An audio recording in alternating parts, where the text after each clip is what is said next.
So it is no secret that the interest rates on these particular cars are stupid. They're just dumb. That's on any car right now. The prices these dealers are selling these cars for right now is just ridiculous. Markups on top of markups. All these add-ons that they have on these particular cars. Buying these cars right now pretty unattractive and things like that. But let's just say, and for all the people out there, there are people that may be in a position to pull the trigger to buy Scatpack or Hellcat in 2024, right? You got the numbers you want. You got something that you have your eye on, something that you can go ahead and buy and be comfortable with buying and whatnot. But in 2024, is buying a Scatpack or Hellcat even worth it at this point?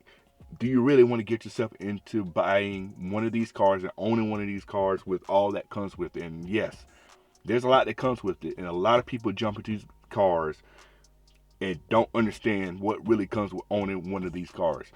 Buying this car is the easy part. Owning it, it gets a little bit more difficult. In 2024, is it really worth the hassle of owning a Scatpack or a Hellcat? Let's go ahead, let's drop the intro and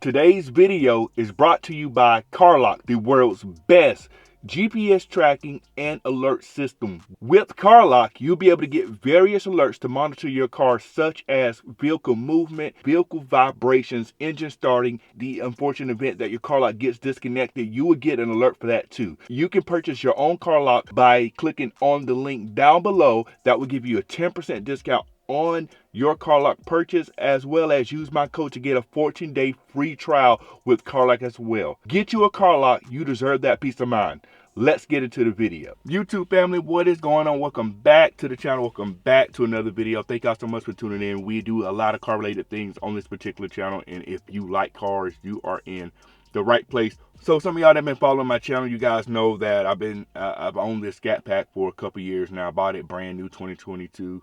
Got it built and all that type of stuff. And before that, y'all remember my channel, I had the RT Challenger on the channel as well. So pretty much since 2015, I bought the Challenger brand new also. So pretty much since 2015, I've been in a Mopar, right? And actually, to be honest, I would have been in a Mopar sooner. But the car I wanted to buy, I wasn't gonna pull the trigger on. I was actually gonna buy a V6 Charger, but I held off because I knew deep down I really wanted a V8, so I held off from buying it. That was just my choice or whatever, but that's neither here nor there. But I really want to talk about, like, with this car and owning this car from my perspective and some of the things that go on that you guys really don't see on camera. Like, I see a lot of times people on different forums, Reddit, Facebook, YouTube, TikTok, whatever, like all these various social media platforms, people are talking about, I want to go buy one of these cars. What things do I need to know? What should I be looking out for? What should I do? Things of that nature, right? And I post content around this particular car. I know I post pictures on my Instagram, on my Facebook page, post pictures on YouTube, post videos on all of that stuff as well on Instagram and things like that. I get a lot of comments saying, I want to get one of these cars. Should I get it? Should I pull the trigger and things like that? And I want to be real with you guys. Like, a lot of times you guys do not see some of the things or some of the stories that I'm aware of that happens with these particular cars that owners go through, that I go through owning these cars, like the different precautions I take when I'm just living my life and things like that. I really want to talk about all of that. Just the true ownership of owning a Scatpack or a Hellcat in 2024. Like I said, going out to the dealership and buying this car is the easy part. A lot of times, like, if you got a good trade-in and whatnot, you really don't have to come out of pocket a lot of money for this particular car. Like, when I got this car, I really only came out of pocket my deposit, and I did my trade-in, and that's all I did.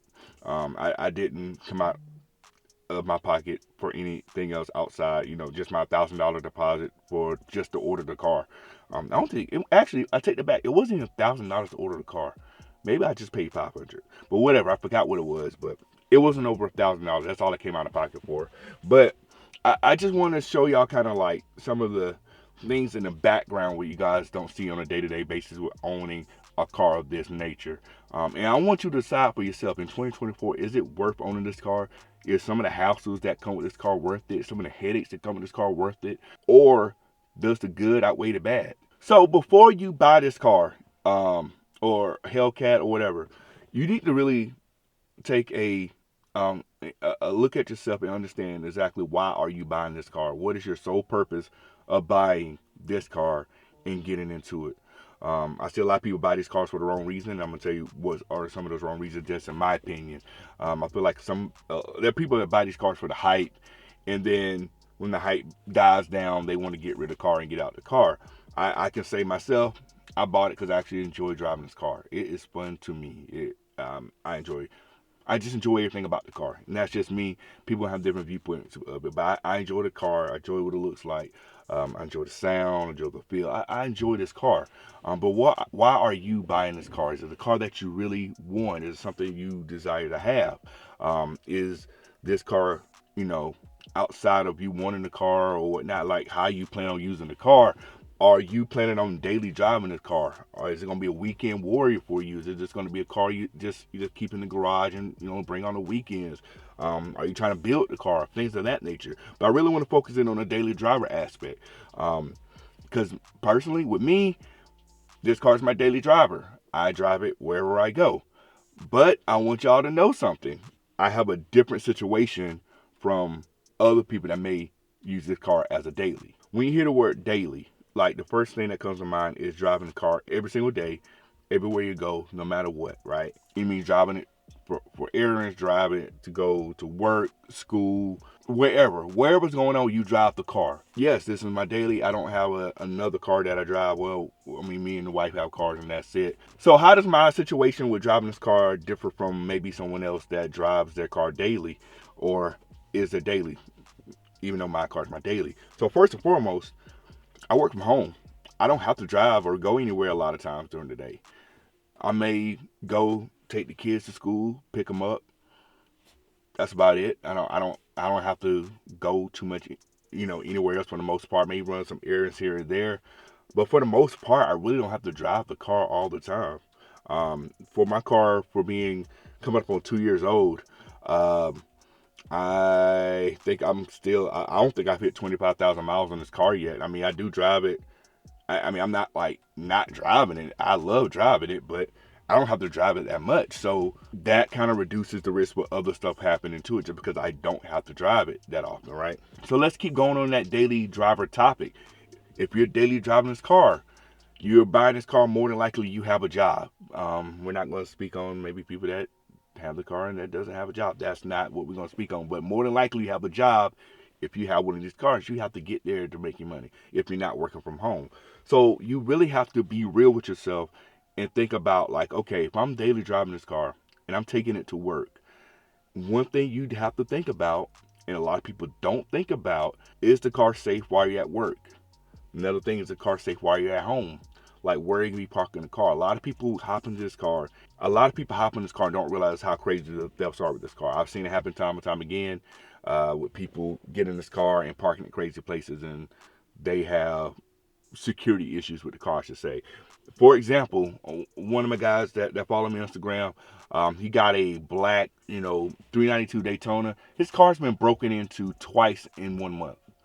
Same one though, bust out the same one twice in 1 month, man, and it's crazy. Like, that's the kind of things you have to worry about. I'm not going to get too deep into the theft part, but I just want to let you guys know some things you have to think about. If you're going to work, you're going to be there maybe 8 hours out of your day or maybe more. Is your car going to be good there? Is it secure? For example, my situation where I work, it is extremely secure. It's so secure that if I don't have my badge, I'm not going to get into work. That's how it is. And you have to be real with your situation as far as where you work. Also, you have to be real about where you live. Where are you going to park your car? There There are thousands of videos out there, I would say, that show these cars getting broken into parked outside somewhere. If you have one of these cars and you don't have them in a garage, like where I'm in right now, you don't have them inside a garage, you're just opening yourselves up for your car to be gone one day or broken into. It's happened times and times again. Now you got to be real with yourself. Where do you stay at? Is it going to be okay parking it where you're going to park at? A lot of people park it outside or wherever thinking it's not going to happen to them until it happens to them. In the same neighborhood that I'm staying in right now, around the corner, I think he's the only other person in this whole neighborhood. He has a Swinger Charger, you know, the wide body Swinger Charger in F8 green. He stays right around the corner from me. He parks his car outside all the time. I don't have my trust, the way it is set up, I can't do that. I don't want to have my car parked outside. Number one, I like having my car clean. So that's just me. Number two, sometimes when I get up in the morning, I have to take the kid to school. It's cold outside. I don't like getting in a cold car. Yes, I can remote start it, but it's catless and all that type of stuff. So I'm not trying to do all that every morning. Yeah, I like parking my car in the garage for various reasons. But my trust ain't set up the way his trust set up. Yeah, we stay in a pretty good neighborhood over here. But that's just me. Maybe it's different. Maybe you're cool if you don't have a garage parking it outside and things like that. But I've seen in some high-end areas these cars get broken into and stolen. Like, are you gonna be okay with where you're parking it? As far as like if you're daily driving a car and where you can take your car, you really can't just go wherever and do whatever with these particular cars. Like if you like going to the movies, you probably may want to think about maybe not driving this car because you're going to be in a movie theater for 2.5 hours. That's not going to bode well. You may go to if you want to go to a concert, you may not want to take your car to a concert. There's a lot of places you really can't take this car if you're being real. Anytime there's certain concerts that go on in Charlotte, I hear about it all the time of cars getting broken into. I think there was a report down in Atlanta. Of course, it's always Atlanta. A certain concert, there was like 40 some cars broken into and things of that nature. Those are things you have to think about. Like if you're going to try to go out and have fun, where are you going to take your car? Where are you going to park it? Now, personally, as far as me, tend to pay extra for parking where I go. I do kind of scope where I'm parking my car, things of that nature. But that's just me, you know. Is it a hassle sometimes?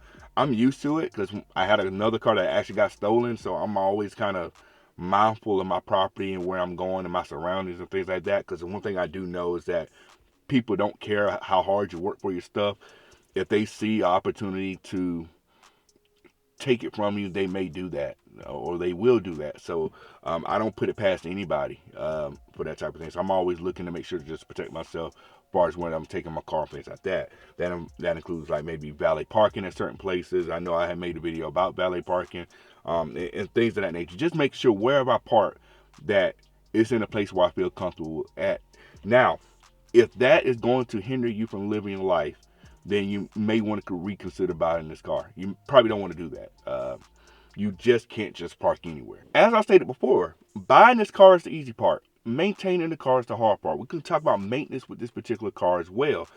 There's one thing that you have your monthly payment for the car if you're doing that. If you're financing, ain't nothing wrong with that. As long as you're the only bad thing about financing is if you can't afford the payments that you know you're gonna be paying. That's the ugly side of it. But if you can afford them, cool, by all means. But on top of that, are you in a position if you needed to buy a full set of tires? Can you buy a full set of tires for this car? Especially if you got a wide body. Tires ain't cheap for that. You really can't cheap out on tires with a wide body. For example, big 305 tires all the way around, right? You're gonna be spending for a full set around $1,100, $1,200. Now, I had to buy a full set for this car. I didn't buy the cheapest. I didn't buy the most expensive. I went kind of in the middle. And I still spent about $1,100 on tires for a full set. And I still had to make my car payment that month as well. So if you were to get in that situation, are you able to buy tires for the car? That's just simple stuff that you may have to do, right? And because these tires are high performance tires, they tend to wear out a little bit faster, depending on how you drive. Even if you don't drive that crazy or anything, they still gonna wear out fast because of the fact that these cars have camber issues from the factory. But that's neither here or there. But those are things you have to think about. The maintenance. Do you have the money for it? Even if you have the narrow body Scatpack, I mean, granted you have more tire options for that, but still you got to factor in with getting tires for these cars. These are performance cars, so you got to get performance tires. You got to get the tires that have the right speed rating for them, if that's your thing. And when you go up in speed rating, you go up in price as well. These cars can hit 180 miles an hour, and you have to get tires to match that speed rating. I know not many people are going 180 miles an hour, but if you want to feel comfortable with a car, then that's the thing you may have to do, right? But maintenance is something that doesn't come around a lot. But let's go back to daily driving. If you're daily driving this car, this engine is super thirsty. Now, I know people don't buy these cars for the fuel mileage. I get that. I didn't either. But if you never own a car or own a big V8, then you may be shocked at how much you're buying gas. Because I'm about to put something in perspective of how much this thing will drink gas. And this is true, and this just recently happened. So I had to take a trip down to South Carolina, about 3 hours away, almost to the southern part of South Carolina for where I'm at. I'm outside of Charlotte, going all the way down to South Carolina, to the southern part of South Carolina. About 3 hour trip, about 3 hour, 20-minute trip, and I took my car.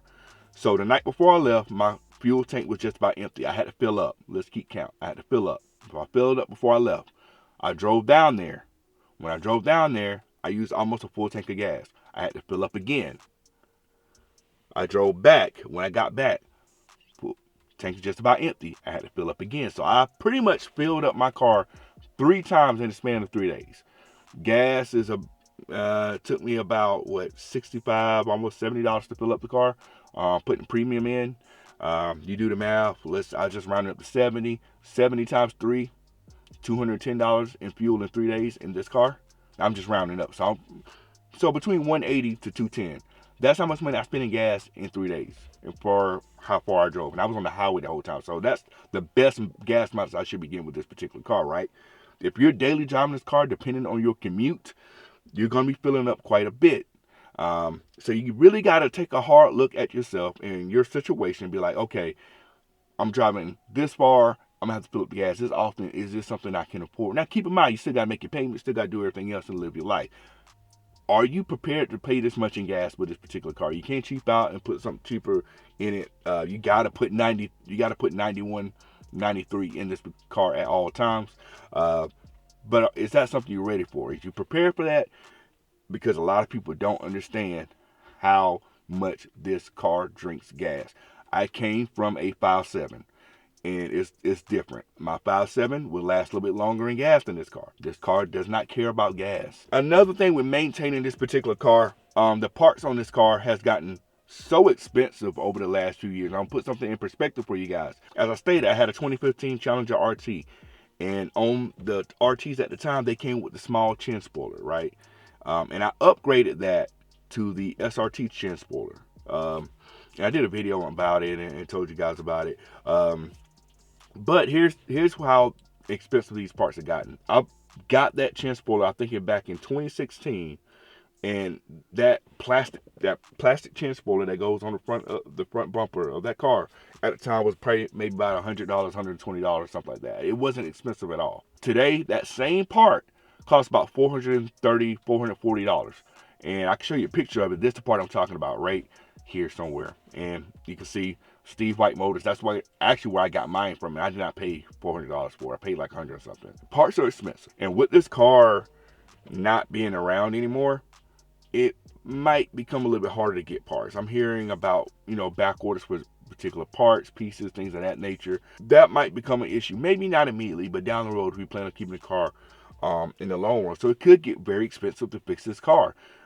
They're not going to be making these parts forever. Let's be real. I mean, they've already stopped making the car. They're not going to keep making. They may have parts left over that, they do have parts left over that you can put in the car, but they're not going to make these parts forever. As the years go on, they get harder and harder to find, more expensive, stuff like that. It will take some time for sure, but it's just stuff to think about as well, right? So realistically, with this car, if you're going to buy it and you never got one of these before and you don't know what you're getting into, is it really going to be worth buying in 2024? In summary, if the maintenance ain't gonna bother you, the gas ain't gonna bother you. I mean, I really hope you ain't buying this car for gas. Let's be real.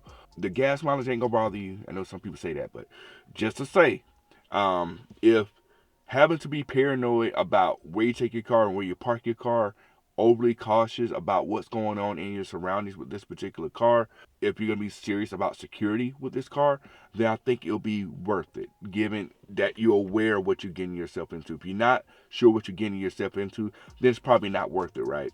And with the security, like I said, I see people like it's you don't have to spend $1,000 or $2,000 on a security system for this car. There's like plenty of cheaper options out there to do so, and I talk about them a lot in the other videos. Kill switch, neutral, the neutral strap cover, of course, car lock. I mean, those are the main ones I really discuss on this channel.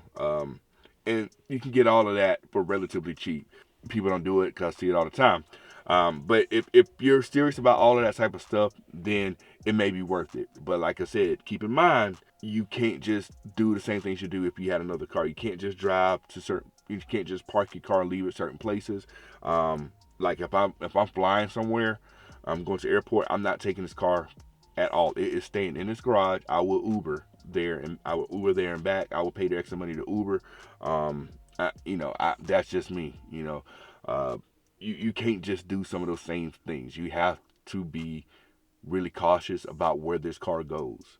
And to some people, it doesn't make sense. A lot to some people, it's like, if you got to be that concerned with owning a car, then you maybe shouldn't have the car. But at the end, you have to analyze your own situation to see if that's something that's going to be worth it to you. But that's going to be the end of the video, man. The maintenance, all that type of stuff, the constant threat of security issues with this car, that may turn some people away from getting this car. It may not, but I just want to be real about kind of my experience with the car and everything. But you got to look at your own situation and determine if that works for you, especially if you're going to be daily driving this car. I'm not saying that you can't daily drive it. Just understand what you're getting yourself into. Be very wary of what you're doing, where you're going and where you're parking. No place is too safe and all that type of stuff. I know I'm harping on the security aspect a lot more because I feel like that's going to be the biggest, the biggest thing you're going to run into. It doesn't matter what neighborhood you're staying in. There are nice parts of there are nice parts in Charlotte, wherever where I've heard of these cars getting stolen. There's not always the bad parts of the city where that happens. And you just gotta be aware of that. No one is above their car getting stolen. I see people from all different walks of life getting their car stolen. Just some things to be aware about. If you do got any questions or anything, or let me know, like, for you, do you feel like this car is worth it? I know a lot of people in my comments said it's not, because they have sold their cars and got about these cars because it's too much of a hassle. I know for me, I'm enjoying this car too much. I am very aware of what I do and where I take this car. So to me, it is worth it. I'm always extra cautious about certain things. That's just me and my nature. But you got to decide that for yourself. But if you made it this far in the video, make sure you subscribe to the channel. We do a lot of car-related things on this particular channel. We will catch you on the next one. We are out. Cut it.